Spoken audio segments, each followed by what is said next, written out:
బల్వంతపూర్లో గత ప్రభుత్వం నిర్మించినటువంటి డబుల్ బెడ్రూమ్ ఇళ్లలో అర్హులు కాకుండా అనర్హులు నివాసం ఉంటున్నారని వారి యొక్క సామాన్లను తీసి బయటకు వేయడంతో అక్కడ పరిస్థితి ఉద్రిక్తంగా మారింది.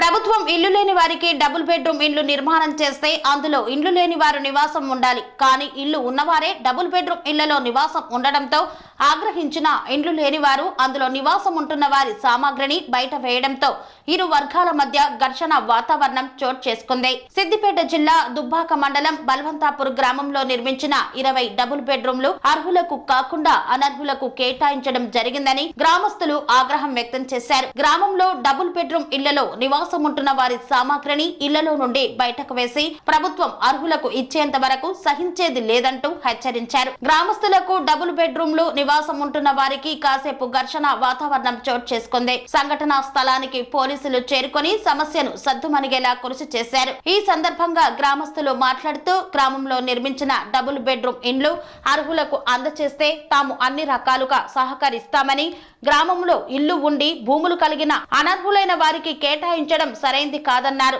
అధికారులు ప్రభుత్వం అర్హులకు డబుల్ బెడ్రూమ్లు కేటాయించకపోతే కొందరు వారికి వారుగా అర్హులుగా ప్రకటించుకుంటూ డబుల్ బెడ్రూమ్ ఇండ్లలో ఉండడం ఎంతవరకు సమంజసమన్నారు. డబుల్ బెడ్రూమ్ లో నిర్మించి సంవత్సరాలు గడుస్తున్నాయని, గతంలో కూడా ఇలాగే అర్హులు కాకుండా అనర్హులు ఉంటే గ్రామస్తులంతా కలిసి వారిని డబుల్ బెడ్రూమ్ లో నుండి తరిమివేయడం జరిగిందన్నారు. 3-4 సంవత్సరాలుగా అర్హులు కాకుండా అనర్హులే డబుల్ బెడ్రూమ్ ను ఆక్రమించి అర్హులైన వారికి ఇల్లు లేకుండా చేశారని ఆగ్రహం వ్యక్తం చేశారు.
ఇప్పుడు ఏమంటున్నామంటే నిన్ననే ఇది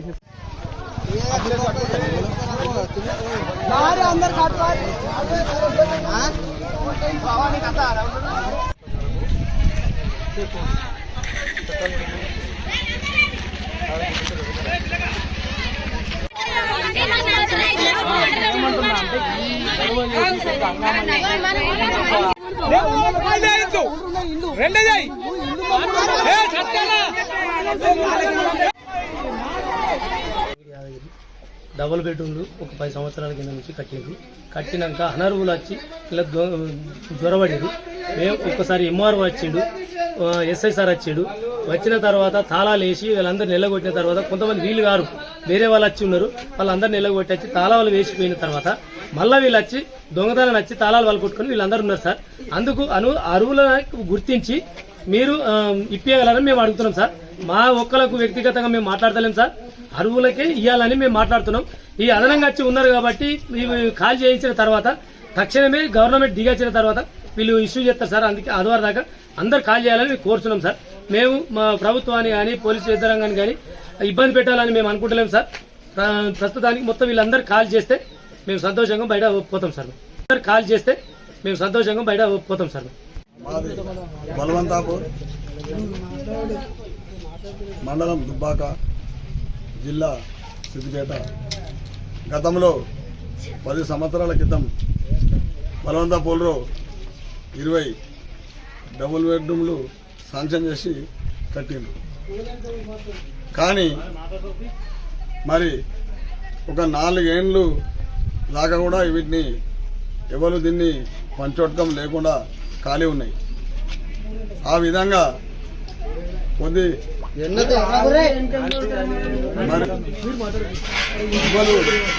బాధ్యులు లేనటువంటి ఇండ్ల లెక్క అవతారం చేసి అట్నే ఉంటే ఒక గత 5, 4, 3 ఏళ్లలో వర్షాలు పడ్డాయి బాగా. మేము చచ్చిపోతున్నామని మాకు ఏం లేదు అని 4 వద్దులు ఉంటామని ఒక్కలో ఇద్దరు మేము ఉంటామని చెప్పి 2 వారకాలం వెళ్ళదాకా ఉంటాము అని ఆ 2 రాగానే అందరూ సామాన్ చదువుకొని వచ్చి ఉన్నారు. మరి ఏం సంగతి అని మేము పోలీస్ డిపార్ట్మెంట్ కూడా ఫోన్ చేసినాం. తర్వాత ఎంఆర్ఓ ఆఫీస్ కూడా లెటర్ ఇచ్చినాం, కలెక్టర్ కూడా ఇచ్చినాం.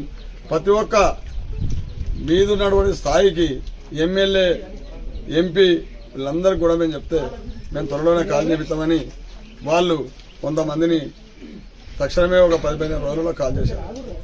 ఆ తర్వాత గత 2-3 ఏళ్లలో వేరే మేము అని వాళ్ళే ఊహించుకొని ఏ గ్రామ సభ లేకుండా ఊళ్ళో ఎలాంటిది ఎవరు బీదోళ్ళు గారు, ఎవరు అరువులు కాదు అనే సమాధానం లేకుండా వాళ్ళంతా వాళ్ళే ఇష్టం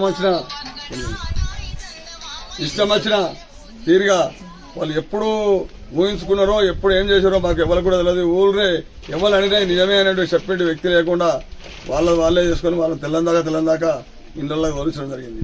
ఇదేంది అంటే మేము రేపు పోతాం మా పోతాం అని చెప్పి సరే అనుకొని మేము ఒక 5 రోజులాయే 6 రోజులాయే మేము మళ్ళా మొదలుపెట్టినాము.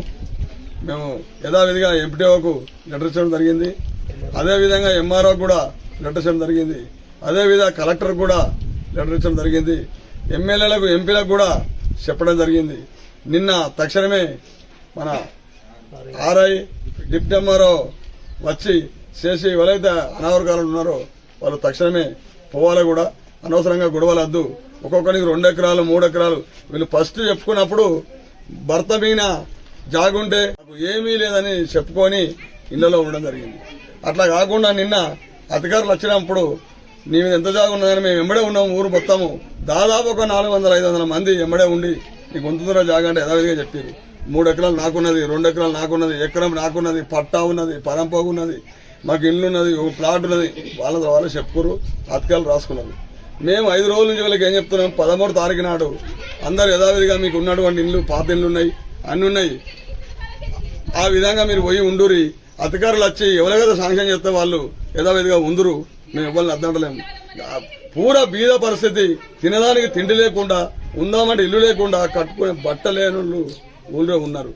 మీకు ఒక్కొక్కరు 3 ఎకరాలు 4 ఎకరాల భూమి ఉండి కూడా ఈ తడబడి చేసి ఊరికి ఏదో విధంగా నష్టం చేసి లేనుల బీద వాళ్ళ పొట్టలు కూడా అనేది తలుసుకునే వాళ్ళు ఎప్పుడో పని నష్టమవుతారు, ఇబ్బంది అవుతుంది. అధికారులు ఎవరు ఇడిచిపెట్టరు, ఊరోళ్ళు కూడా ఇడిచిపెట్టే పరిస్థితి ఉండదు. కాబట్టి అనవసరంగా దీన్ని ఇబ్బంది కాకుండా దయచేసి పై అధికారులకు చెప్పేది ఏంటంటే, దయచేసి చెప్తున్నాం సార్, మాకు చాలా బాధలున్నాయి. కొంతమంది ఏడుతున్నారు సార్, ఏం లేక, ఇల్లు లేక, వాళ్ళకి కప్పుకునేటువంటి ఓ పదకొండు కసుకుందామన్న స్థితి లేనటువంటి ఉన్నారు. ఆ విధంగా మేము ఇబ్బంది పడుతున్నాము. నిన్న చెప్పినాము, మొన్న చెప్పినాము, ఈ రోజు కూడా చెప్తా ఉంటే ఇప్పుడు మనకు పోలీస్ డిపార్ట్మెంట్ వాళ్ళు వచ్చి వద్దు అని చెప్పారు. అట్నే ఆగినాము. కాకపోతే వాళ్ళు తక్షణమే వెళ్ళాలి. వాళ్ళు వెళ్ళకపోయినట్టయితే, ఎవరైతే అరువులు కానోళ్ళు ఉన్నారో వాళ్ళు వెళ్ళకపోయినట్టయితే వాళ్ళ ఇంట్లో లేనోళ్ళు కూడా, లేనోళ్ళు కూడా వస్తారు. ఒక్కొక్క ఇంట్లో 4 కుటుంబాలు 5 కుటుంబాలు సంసారం చేసే పరిస్థితికి ఉన్నది. అది యథావిధిగా మేము చెప్తున్నాం సార్. వాళ్ళ ఇళ్ళని తక్షణమే తొచ్చే అవకాశం ఉన్నది సార్. వాళ్ళు వెళ్ళకపోయినట్టయితే, ఎవరైతే అరువులు కానోళ్ళు ఉన్నారో వాళ్ళు వెళ్ళకపోయినట్టయితే వాళ్ళ ఇంట్లో లేనోళ్ళు కూడా, లేనోళ్ళు కూడా వస్తారు. ఒక్కొక్క ఇంట్లో 4 కుటుంబాలు 5 కుటుంబాలు సంసారం చేసే పరిస్థితికి ఉన్నది. అది యథావిధిగా మేము చెప్తున్నాం సార్. వాళ్ళ ఇళ్ళని తక్షణమే తొచ్చే అవకాశం ఉన్నది సార్. స్వామి బోధానంద గోసేవ ఆశ్రమం, సైథాపూర్. జ్యోతిష్యం, వాస్తుశాస్త్రం మన పూర్వీకులు మనకిచ్చిన వరం. దుర్గాదేవి, కాలభైరవ ఉపాసనతో వాక్సిద్ధి పొందిన శ్రీ శ్రీ బోధానందగిరి స్వామివారు మీకు ఎలాంటి సమస్యలున్నా, వాటిలో ముఖ్యంగా ధన నష్టం, ఆరోగ్య నష్టం, భార్యాభర్తల మధ్య గొడవలు, ప్రేమించుకున్న వారు దూరం అవడం, ఎన్ని సంబంధాలు వచ్చినా పెళ్లి ముడి పడకపోవడం, రోడ్డు ప్రమాదాలు, అప్పుల బాధలు, వ్యవసాయంలో నష్టాలు, పెద్దల మాట పిల్లలు వినకపోవడం, ఆరోగ్య శాంతి, గృహశాంతి, మనశ్శాంతి లేకపోవడం, ఇలాంటి సమస్యలు ఉన్నట్లయితే ఒక్కసారి స్వామీజీని కలవండి. మీ సమస్యలకు తగిన పరిష్కారాన్ని పొందండి. అంతేకాక అన్ని రకాల వ్యాధులకు గోపంచకవ్య మరియు మూలికా వైద్యం చేయబడును. నమ్మకంతో రండి, ఆయురారోగ్యాలతో వర్ధిల్లండి. మా అడ్రస్ స్వామి బోధానంద గోసేవ ఆశ్రమం, సైదాపూర్, వీరభద్రస్వామి గుడి దగ్గర, యాదగిరిగుట్ట. సంప్రదించవలసిన నెంబర్ 9849213754 మరియు 9618034138.